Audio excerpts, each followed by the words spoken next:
Olá a todos do Fintech, meu nome é Rosângela e eu vou apresentar para vocês hoje o artigo cujo título é Educação Intercultural no Ensino de Química, o Ciclo da Água na Amazônia. As autoras são a professora doutora Ercília Pinto Monteiro, da Universidade Federal do Amazonas, e eu, Rosângela Lobo Moreira, graduanda também da Universidade Federal do Amazonas. Bom, existem diversos indicadores que apontam um déficit no ensino de ciências, e um desses indicadores foi o PISA, realizado no ano de 2018, na qual mostrou dados preocupantes no ensino de ciências no país, e em especial na região norte. Diante desse cenário, algo que poderia alterar isso é a utilização da contextualização no ensino, da cultura e da vivência dos alunos dentro da sala de aula. Isso porque existem diversas pesquisas que mostram que o entrelaçamento entre a cultura e o ensino podem favorecer uma aprendizagem significativa. Esse campo de estudo é denominado de estudos culturais do ensino de ciências e, com o passar dos anos, eles foram se disseminando pelo mundo. Por exemplo, nos Estados Unidos com Kolbe, no Japão com Ogaya, na Austrália com Carter, na África com Ohane e Nozaki, no México com Ramírez e Franco. Todas essas ações têm em comum a diversidade como característica. E como todos nós sabemos, o nosso país, ele possui uma pluralidade cultural muito grande. Mas, infelizmente, esse campo de estudo ele acaba não sendo tão explorado.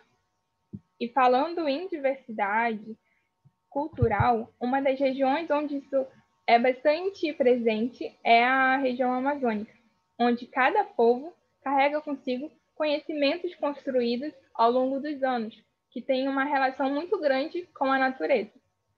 Segundo Monteiro, esses conhecimentos eles podem ser expressados de 4 formas.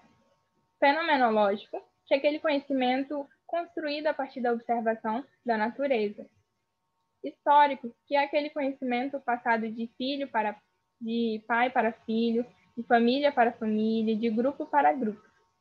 Conhecimento sustentável é aquele tipo de conhecimento construído perante uma relação de respeito para com a natureza.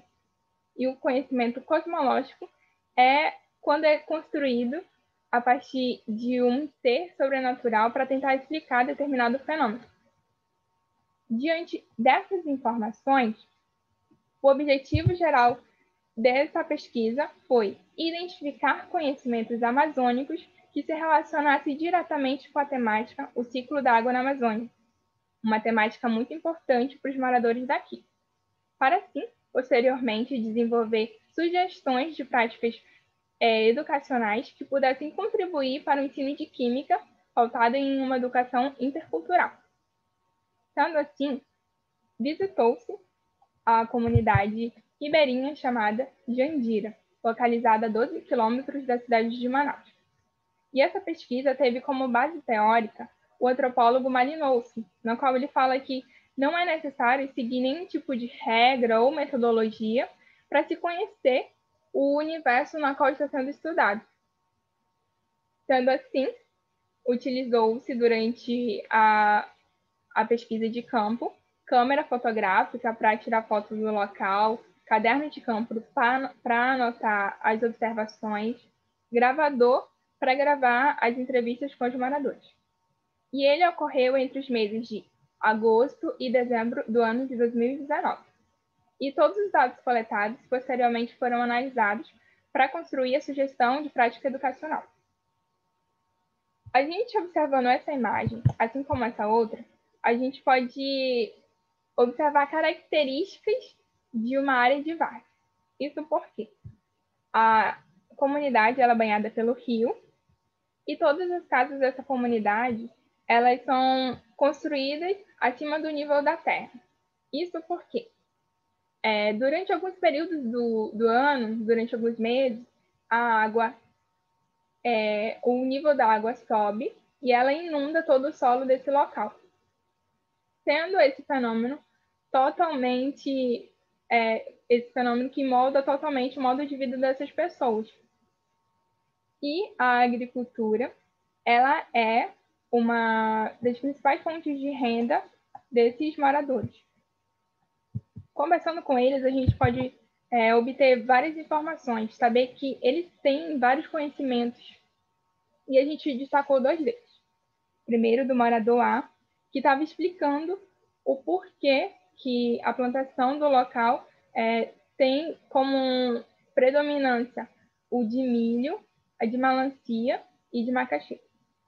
Ele explica que isso é porque é necessário selecionar frutas e legumes de rápido colheito para que ela acabe sendo colhida antes do tempo da subida dos rios.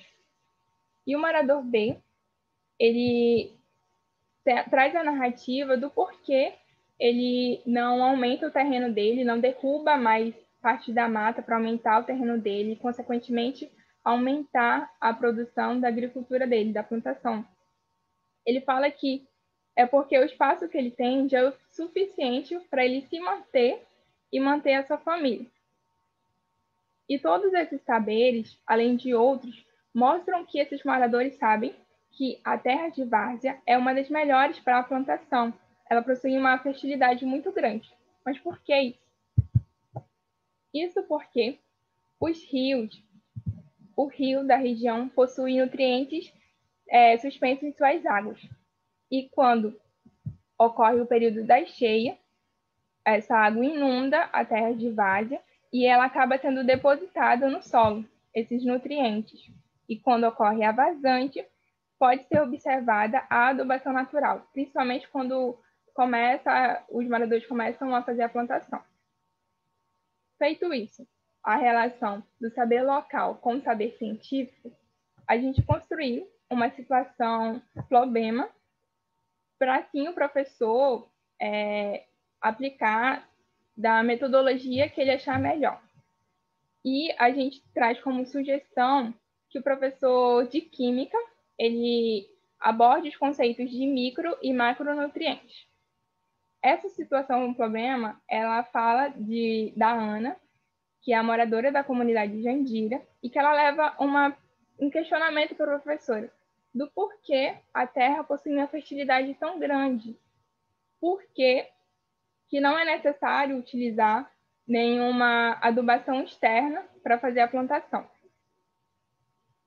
Feito isso, a gente traz como sugestão metodológica a sequência de ensino investigativo, que é a SEI.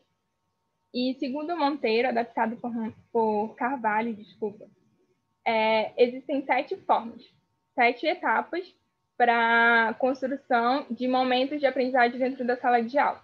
Primeiro é a problematização, que é quando ocorre a entrega da situação-problema, a apresentação da situação-problema para eles. O levantamento de hipóteses, que é quando os alunos em grupo vão levantar hipóteses a partir dos conhecimentos prévios que eles carregam consigo. Depois, eles vão testar essas hipóteses, ver se elas são corretas, o que leva eles à resolução do problema. E, posteriormente a isso, vem a sistematização, que é quando o professor ele insere os conceitos científicos que foram abordados durante as etapas anteriores. Aí depois vem a contextualização e, por último, a avaliação.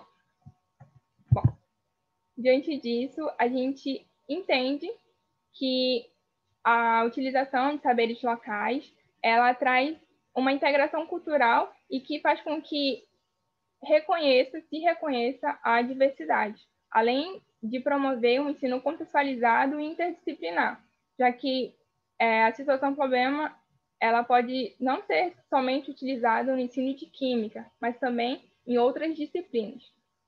E essa situação-problema, ela foi construída a partir dos saberes locais, valorizando totalmente eles. Portanto, é uma proposta totalmente baseada no contexto da vida dos alunos e dos seus familiares, fazendo com que eles se sintam motivados a aprender e mudar o cenário no qual a gente mostrou anteriormente do déficit no ensino de ciências. Aqui estão as nossas principais referências. E ao nosso muito obrigado e o contato da professora doutora Escila Pinto Monteiro. Aqui o e-mail e o número de telefone dela.